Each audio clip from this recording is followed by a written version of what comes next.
You guys hear me all right? Let's come over here while he checks on another mic. Hello, everyone. I'm Andrew Yang, and I want to make a deal with you right now. Yeah.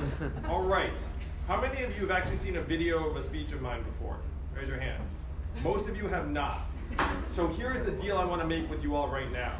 I could give you the speech I ordinarily give, or you could promise me just to Google it and YouTube it later, and we could talk about something else. Yeah. So will you promise me that you will actually look it up? It's like whatever. They're like, there's a 2-minute version, a 3-minute version. So if you all pledge as good Democrats that you will look up a video of Andrew Yang speaking, then we could talk about some other stuff. Will you make that deal with me? Yes. Raise your hand if that's a good deal. All right? All right. So I'm running for president, and I have a really fundamental question to ask. First, I want to thank you all. I was talking to the folks from FSU who drove 9 hours to get here, and they're going to drive 9 hours to get back. I mean, that's beautiful. They're going to remember this. Many of you are going to remember this in a very positive way. The reason I'm here, I left Iowa to be here. Think about that. But the reason I left Iowa to be here was because I know what you all represent. You all represent the most passionate activists of your generation that actually want to do the work and make a difference. And that's why I told my team, I was like, you know, Iowa or not, let's get to North Carolina because I really want to address this group of people. Because you all are truly the future of the country and the future of the Democratic Party. Now, I've got this fundamental question to ask you all, and I really want you to think about it for a second before you answer. Are we winning or are we losing?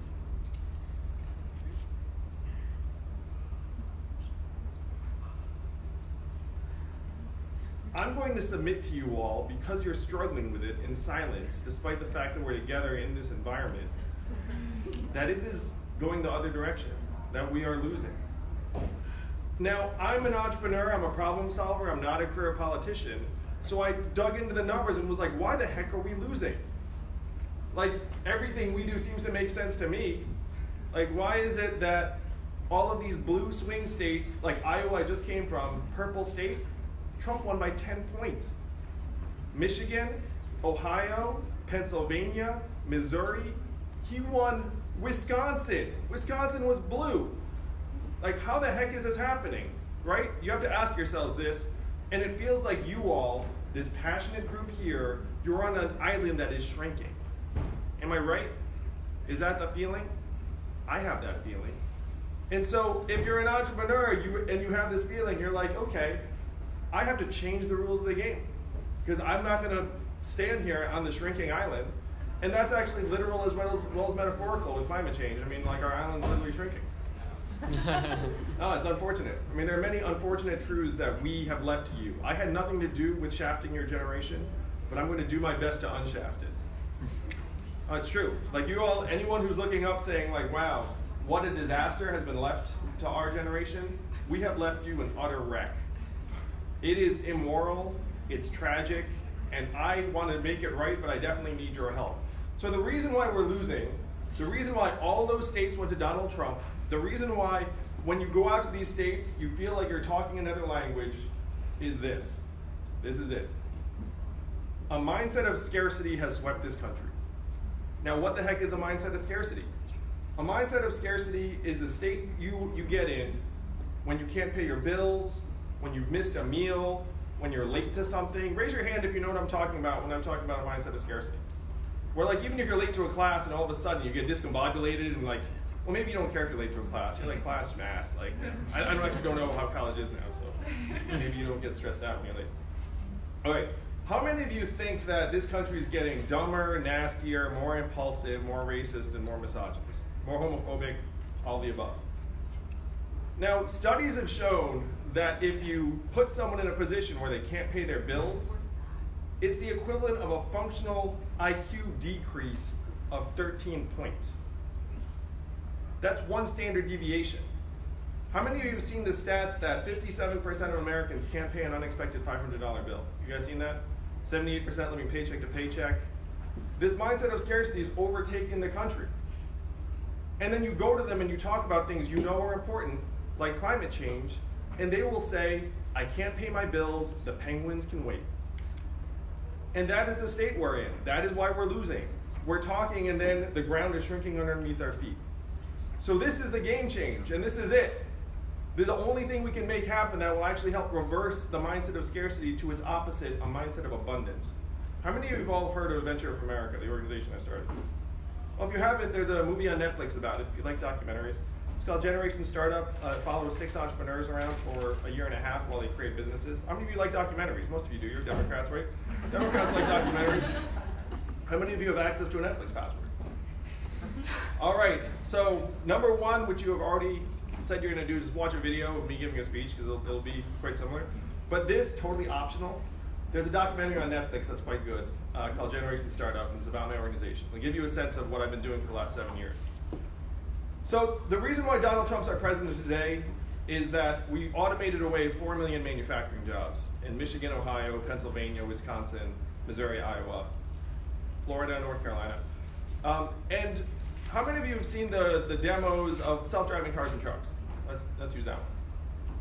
All right, so what we did to the manufacturing workers, we're about to do to the retail workers, the call center workers, the fast food workers, the truck drivers, and on and on. This island that we're on that's shrinking, it's just going to shrink more and more. How many of you have noticed stores closing where you live or where you go to school? 30% of American malls are going to close in the next 4 years. And why is that? Online shopping. Amazon, right? They get another $20 billion in business every year, and then your Main Street stores close. What do you guys think the most common job in the American economy is? Truck driver. Cashier. It's cashier. So if you have 30% of malls closed, the average cashier is a 39-year-old woman with a high school education making between $11 and $12 an hour. So if you close 30% of Main Street stores and malls, what happens to those cashiers? Now, who said truck driver? Yeah, truck driver is number 4. It's the most common job in 29 states. I was just in a truck yesterday from Altoona, Iowa to Grinnell, Iowa, with one of the 3.5 million truckers around the country. How many years do you think it's going to be before the robot trucks hit the highways? 8. It's between 5 and 10.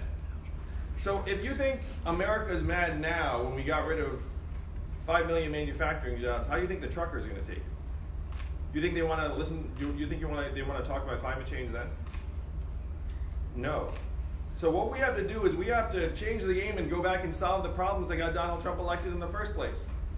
And the way we do it is by replacing a mindset of scarcity with a mindset of abundance, a mindset of possibility. Now we can talk about abundance and possibility, and frankly, it will not work. We can say, I'm a nice guy, I want to unite America, I want to bring us together. It's going to be a dud. Truthfully.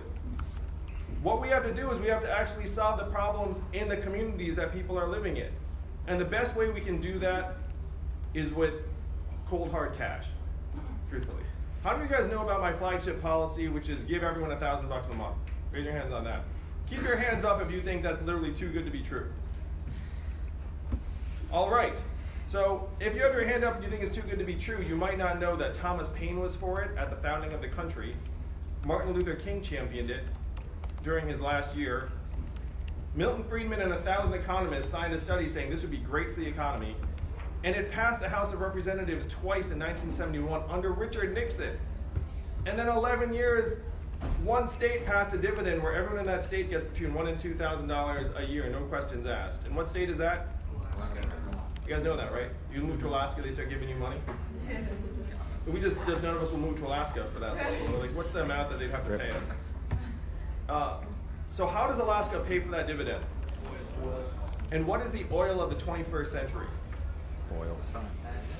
Technology, AI, self-driving cars and trucks, software, etc. So what they did in Alaska with oil, we can do for you all and the rest of the country with technology.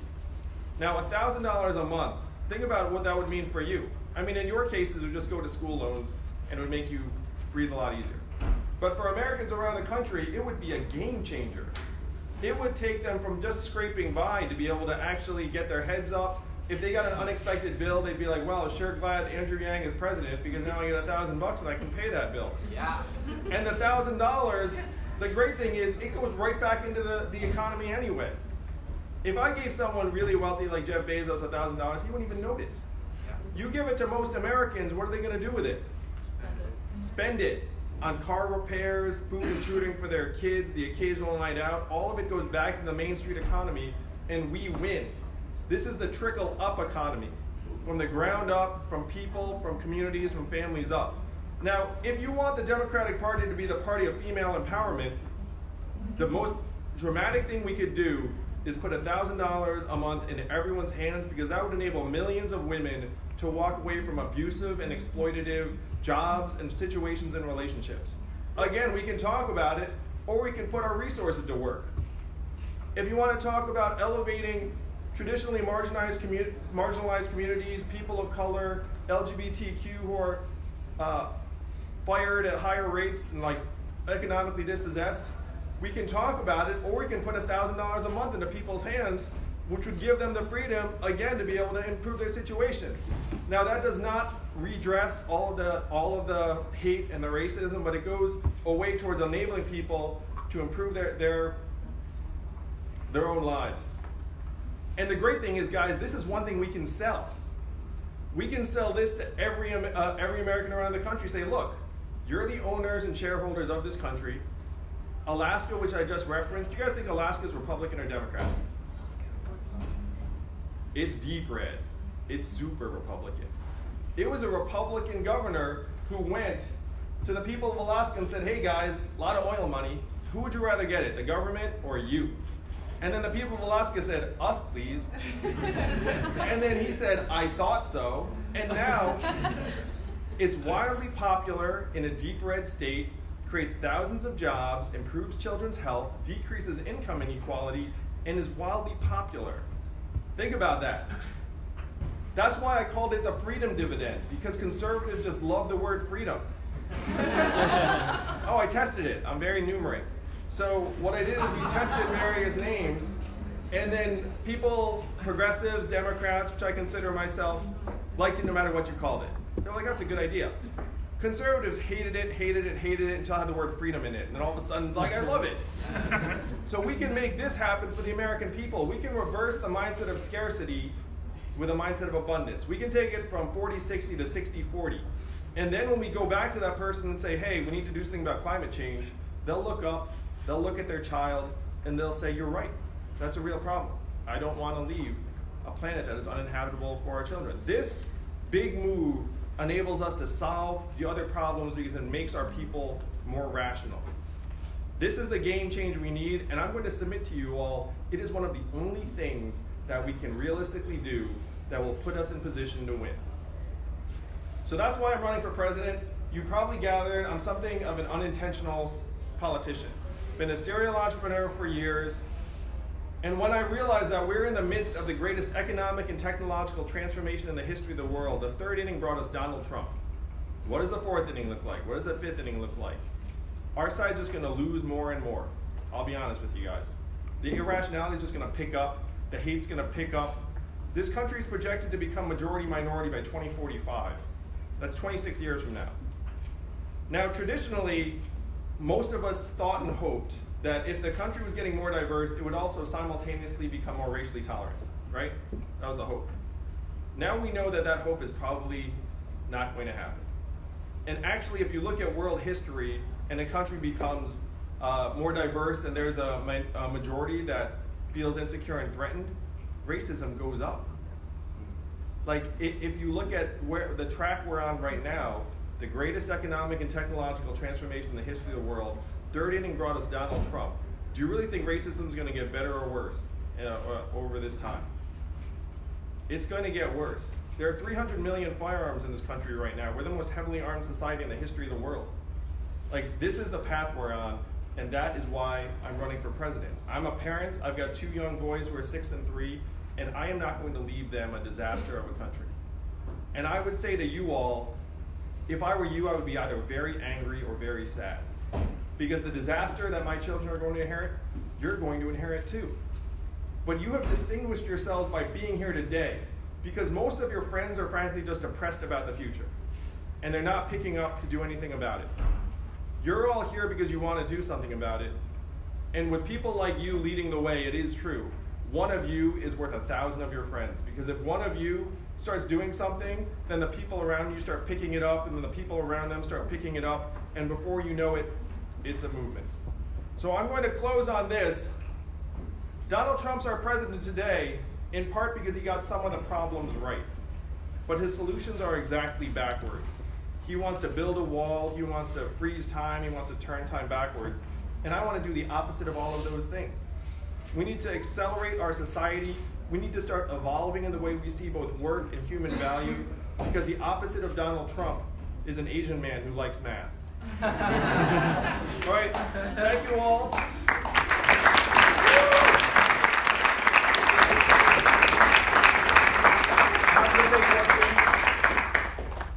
Yes? Well, first of all, thank you for being here with us. My name is Mohammed Jibril, and I'm the Deputy Chief of Staff of College Democrats in North Carolina. And before asking my question, I just want to say that I'm a Muslim, I'm an immigrant, I'm a person of color, I'm a member of the LGBTQ+ community, and I have a name that makes people uncomfortable. So I have a lot of boxes to check. And when I decided to come to this country, I made that decision because I've heard about America's promise, and I've heard that America was the land of the free, and it came for that freedom. But when I came here, I had to deal with a lot of racism and discrimination, and the policies and actions of this presidency affect me directly. Yes. In 2017, I graduated from college, and it was my dream to have my parents with me on that special day, and they were not able to come here because of the Muslim ban. No, man, that's terrible. And I'm graduating again in May, and I'm not sure if that's going to happen.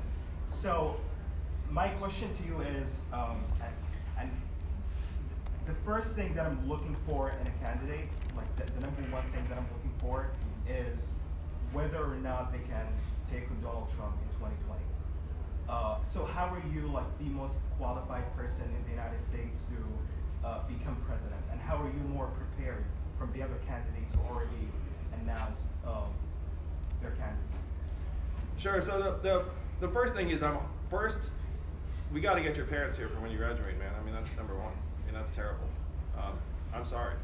I'm the son of immigrants, and I get it, I believe. Not to the extent that you've experienced, but I've experienced some things, and I've seen my parents' lives. So I do genuinely want to try and live up to the promise of this country. And I dare say that if an Asian man became president, then the rest of the world would be like, wow, America is less racist than I thought. That might occur to some people. And then if you're an immigrant and you're looking at this country, instead of thinking Donald Trump doesn't want us here, you'd be like, wow, son of an immigrant became president, maybe if I come to the US, then my children can become president too, which is what I would welcome. I would just go to them with open arms and say, like, come, you need to come to the US and build a life and build a career. Now, in terms of why I'm the man to beat Donald Trump, and I genuinely believe I am, I'd actually use Donald Trump's own words, where Donald Trump said he cannot wait to run against all the Democrats, and his one concern is that some new figure comes out of nowhere and catches fire. He's like, that's the only thing I worry about. And dozens of people then reached out to me and said, he's talking about you.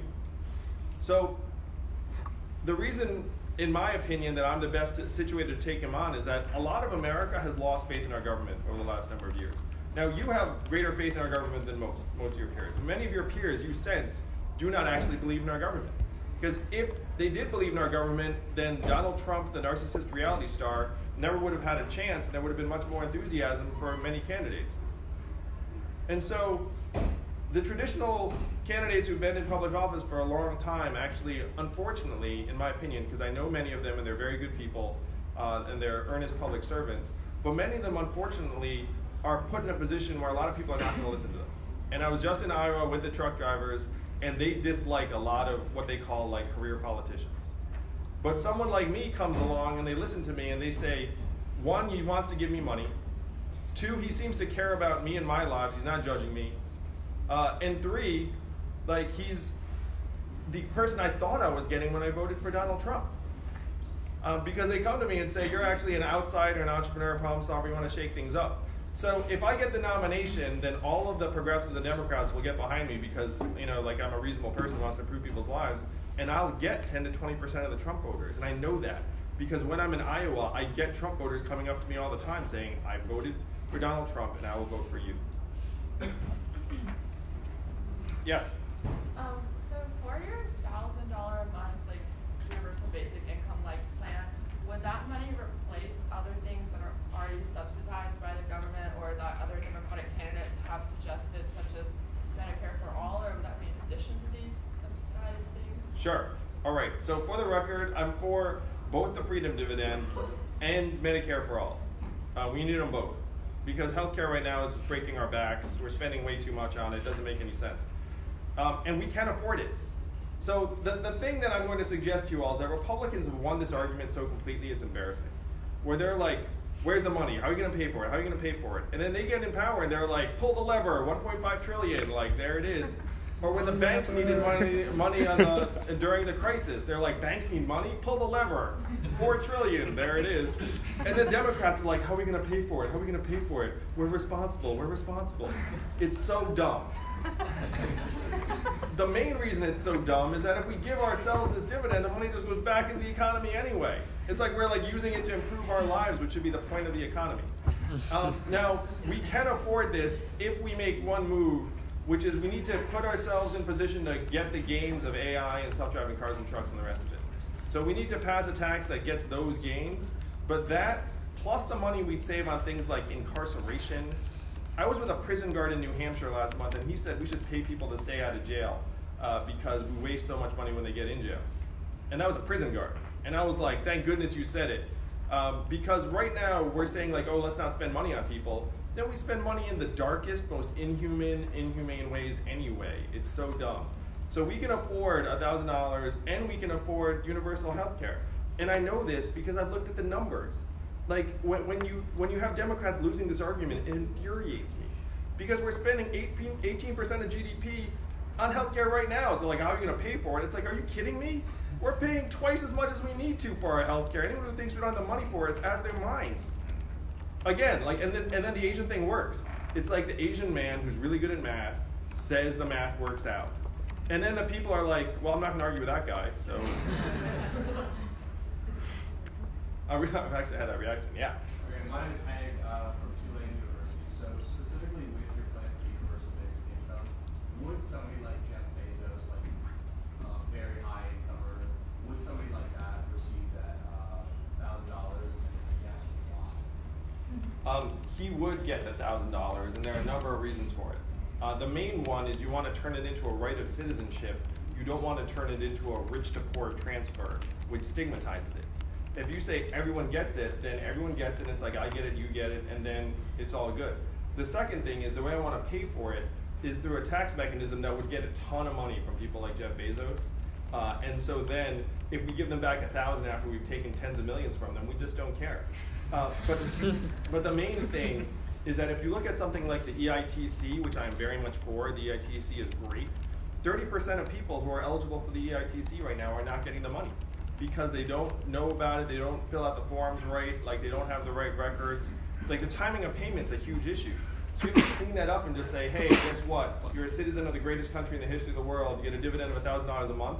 And then it's not like, oh, I gotta make sure you don't make more than a certain threshold, Jeff. Like, you just don't care.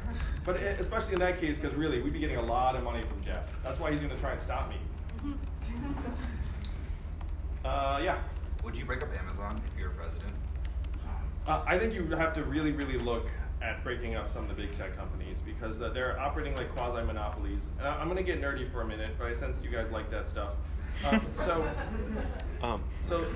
antitrust laws right now are not designed for tech because our antitrust laws are around price gouging.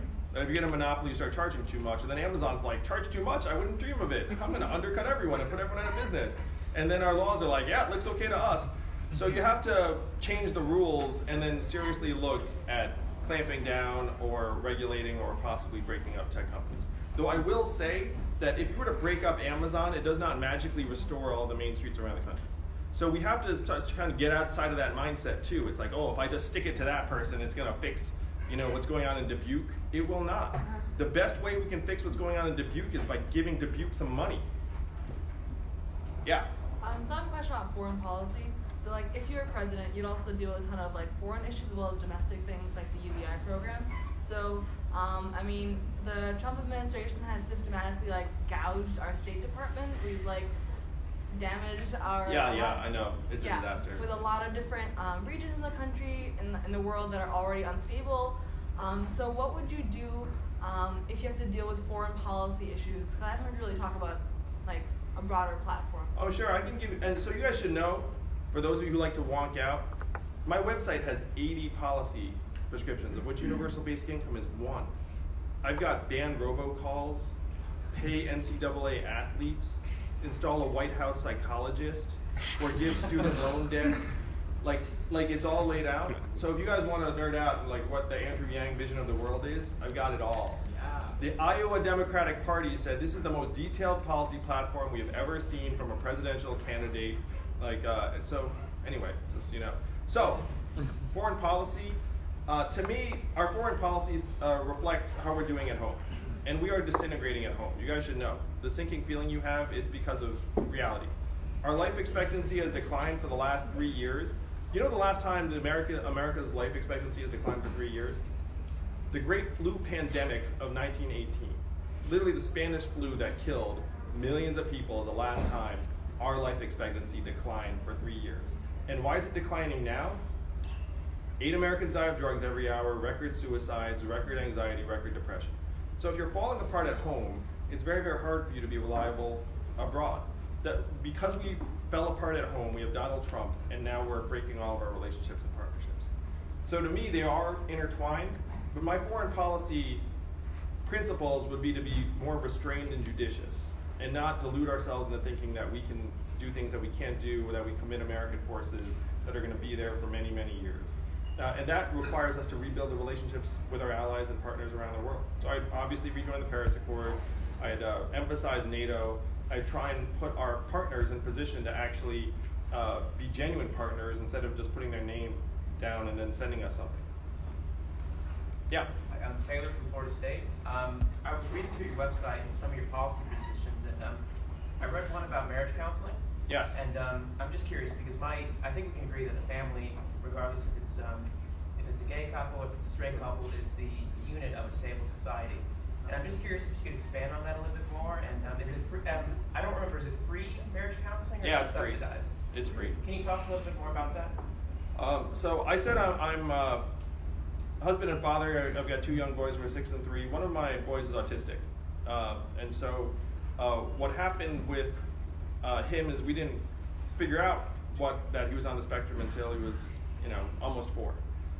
And so me and my wife were having a lot of tension during that time because we were trying to figure this out. There's a lot of stress in the house. Now, there are a lot of reasons for this, but the percentage of American kids who are born to unmarried mothers right now is 40%. When I was growing up, it was 15%. And now there are a lot of reasons, and and some of it is good, but the data is that if you grow up in a 2-parent household, certain things are more likely to happen for you than a 1-parent household. So if you do have 2 parents who are together and they want to stay together, it would be very, very good for our society if they stay together, if they want to. I mean, if they should split up, then they should obviously split up. But if there are 2 people that want to stay together and they need some counseling, some people just don't have the money to pay for counseling, or there's a cultural barrier. It's I'm not going to pay someone to listen to my problems with my spouse. So if the government's look, cost free, just show up, then you bring the barrier down somewhat, and if that couple stays together, then it's a win. And you should know I'm happily married. I've got 2 jobs: heal this society and get Donald Trump out of office and stay married. Those are my 2 goals. And they're both going great so far. Yes? I have another foreign policy question in relation to our relationship with China. In the past 2 years, Donald Trump has done everything he can to sort of make our trade relationship with China and a bunch of other countries a little bit more tense than it has been in many recent years. How would you work with other countries and work against China in some aspects of our economy to fix the trade wars and stuff that are happening right now? Yes. You guys should know I'm a folk hero in China. It's true. The Chinese government thought about it for a few days and then put my face on front page across the country. And it's this man is running for president. So I think the trade war is the wrong way to go. I mean, there are legitimate problems with China, and especially around their abusing intellectual property. That's actually very, very costly to the U.S. Very, very problematic. But I think a trade war is the wrong approach, not just for them, but for us. Because I was just in Iowa, and there are farmers that are furious about the trade war because their prices got changed. And then they had to fire people, they had to lose all this money, they had to, sell stuff, and they are so mad. And as someone who's run organizations, imagine if you made plans for like a year in advance, and then all of a sudden President Trump's like, oop, the price changed. So the goal should be to try and find common interest with China, and to resolve this in a way that does not hurt their workers, their companies, our workers, our companies. It's not easy. I mean, because China, I know the Chinese approach, and they are just really, really committed to growing their economy by any means. And if they think they can grow their economy, they'll be like, rules schmools, like, let me just try and do this thing. So there was some legitimate grievance that built up over time, but I still think this was the wrong approach. That's it. That's it. All right, that's it. Thank you all. Remember,